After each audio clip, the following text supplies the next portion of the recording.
Nadie puede llevar la máscara durante mucho tiempo. Lucio Anneo Séneca, filósofo, político, orador y escritor romano del siglo I después de Cristo.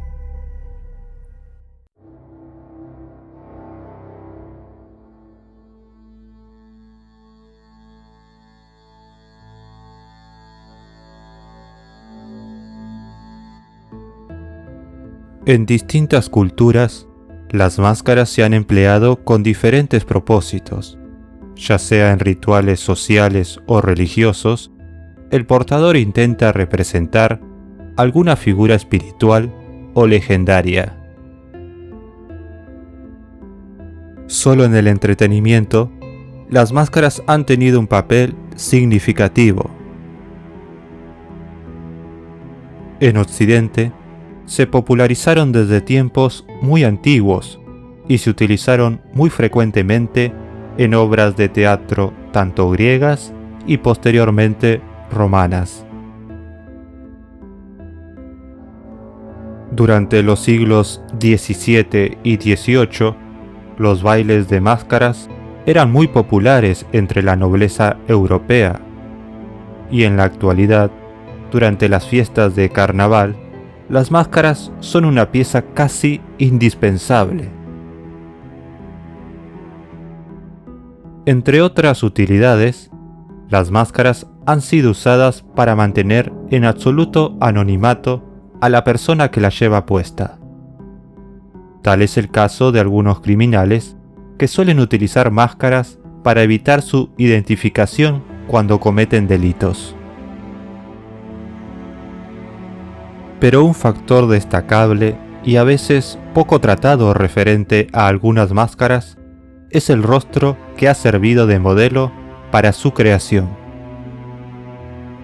La persona que prestó sus rasgos faciales se llamó Guy Fawkes, y su fama quedó grabada de una forma que él jamás hubiera imaginado.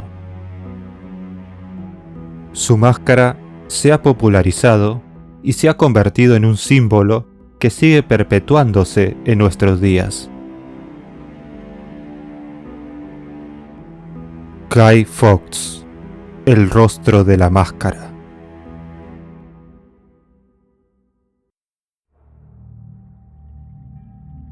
El 4 de noviembre de 1605 se llevó a cabo un exhaustivo registro de la sede del Parlamento inglés, el Palacio de Westminster y sus alrededores. El motivo principal era el descubrimiento de un complot contra el rey Jacobo y los miembros del Parlamento. Dicha trama fue revelada por una carta anónima dirigida a William Parker, miembro de la Cámara de los Lores. En dicha nota se instaba a aquel noble inglés a no presentarse a la apertura del Parlamento. El gobierno enseguida tomó cartas sobre el asunto. Astutamente, se llevaron a cabo arduos controles dentro del palacio y sus alrededores. Curiosamente, sobre la misma calle del palacio, en un sótano, se halló un almacén completamente lleno de leña, lo cual resultó bastante inusual. Durante esa misma tarde, un oficial de la Casa Real llamado Thomas Knivet realizó un segundo registro cerca al Parlamento. Este halló justo frente al almacén a un hombre alto y con barba, que llevaba un peculiar sombrero de ala ancha. A Knivet le resultó extraño que dicho individuo desconocido llevara puesta una capa y botas con espuelas, como si estuviera dispuesto para una rápida huida a caballo. Rápidamente, los hombres de Knivet inspeccionaron nuevamente el almacén. Muy asombrados, hallaron 36 barriles de pólvora ocultos tras la leña. Y al inspeccionar al sujeto misterioso, hallaron que éste llevaba consigo fósforos. El hallazgo era muy evidente. Aquel personaje misterioso deseaba hacer estallar el palacio. Quería eliminar al rey, sus ministros y los parlamentarios. Efectivamente, Thomas Snivet había desmantelado lo que a partir de ese momento pasaría a denominarse la conspiración de la pólvora. Así lo confesó después de largas torturas aquel individuo hallado frente al almacén. ¿Quién era este misterioso hombre encargado de detonar la pólvora? ¿Y cuál era su razón para atentar contra altos funcionarios del Estado y el rey Jacobo? Ante un primer interrogatorio frente a miembros de la cámara privada del rey, este hombre desconocido dijo llamarse John Johnson. Seguro de sí mismo, negó dar alguna información relevante. Sin embargo, al día siguiente empezaron las dolorosas torturas y se descubrió que este hombre en realidad se llamaba Guy Fawkes.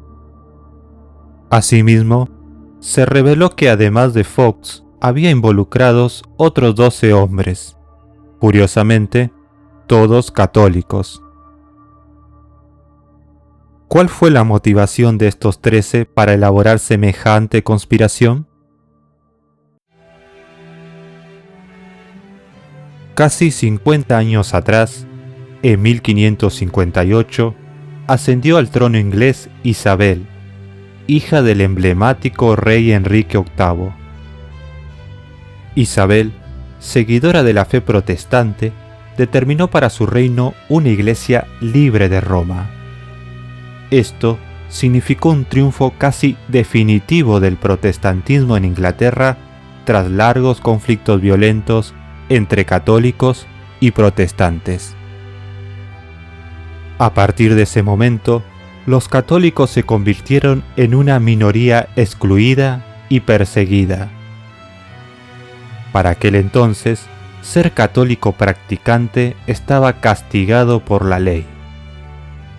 Se imponían multas a funcionarios y miembros del Parlamento que no reconocieran a la reina Isabel como cabeza de la Iglesia.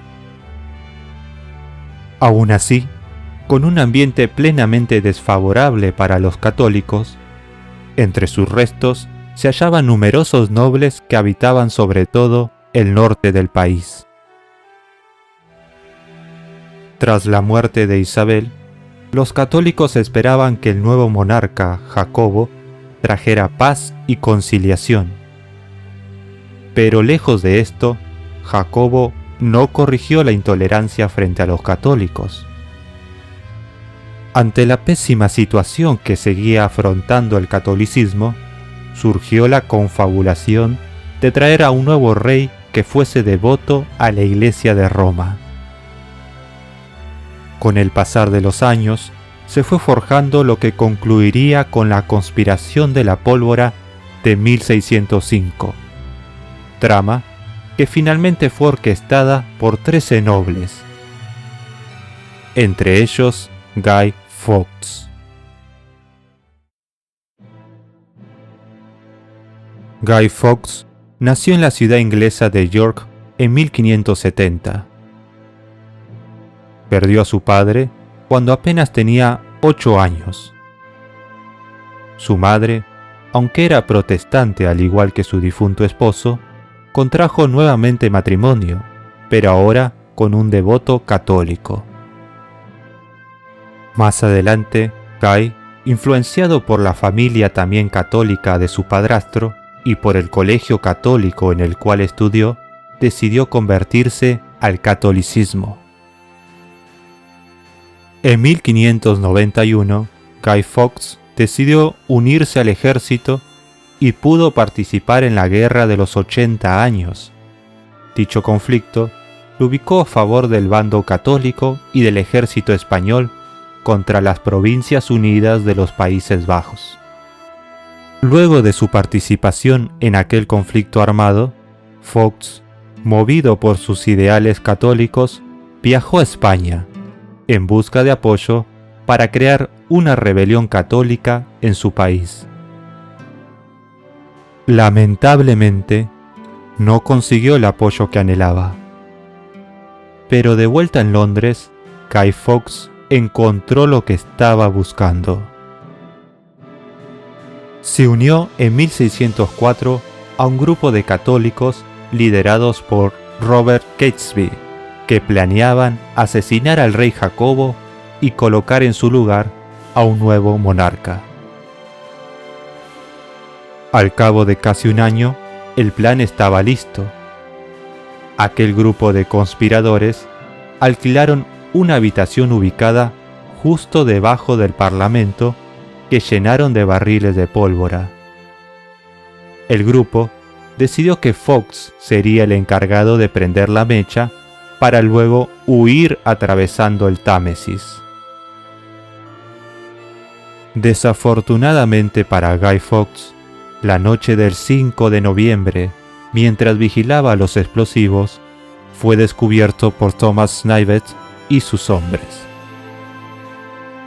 Enseguida fue puesto en detención, luego torturado para sacarle su confesión y finalmente sentenciado por alta traición.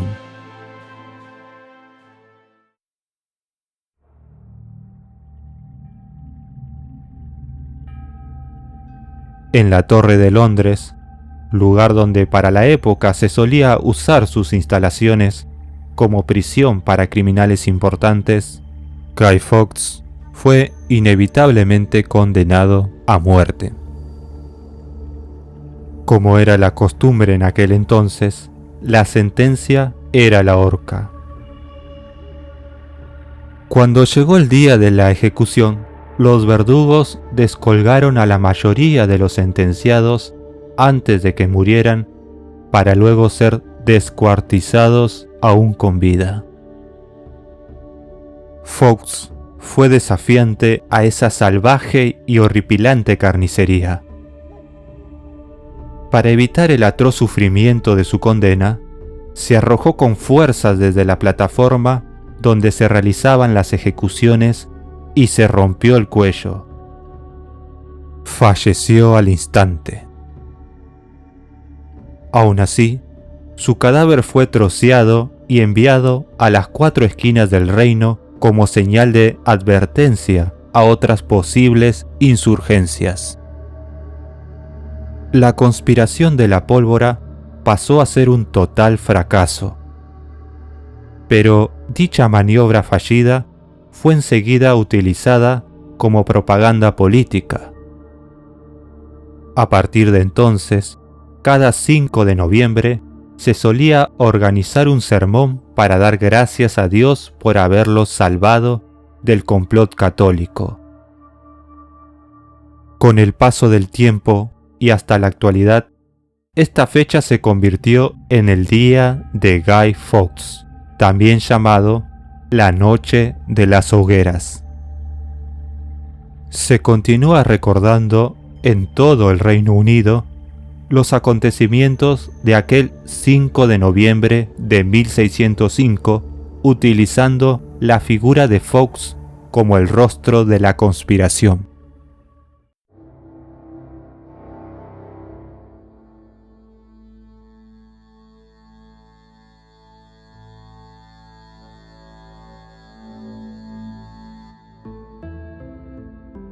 Hoy en día, la imagen de Guy Fawkes ha obtenido fama mundial de manera particular. Su rostro pasó a ser el modelo de una máscara. Muchos aficionados utilizan la máscara de Guy Fawkes como símbolo social y de rebelión. Por ejemplo, movimientos de protesta como Anonymous han utilizado este emblema inspirados por un cómic futurista de 1980 llamado V de Vendetta, escrito por el autor inglés Alan Moore.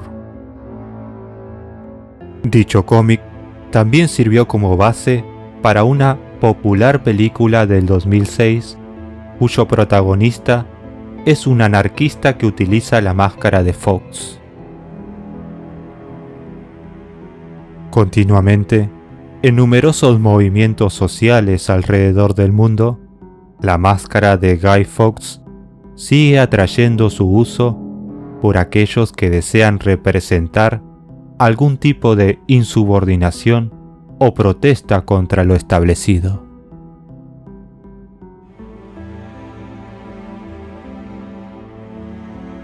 No solo Guy Fawkes es el rostro de una máscara, ha pasado a ser el rostro de la insurrección.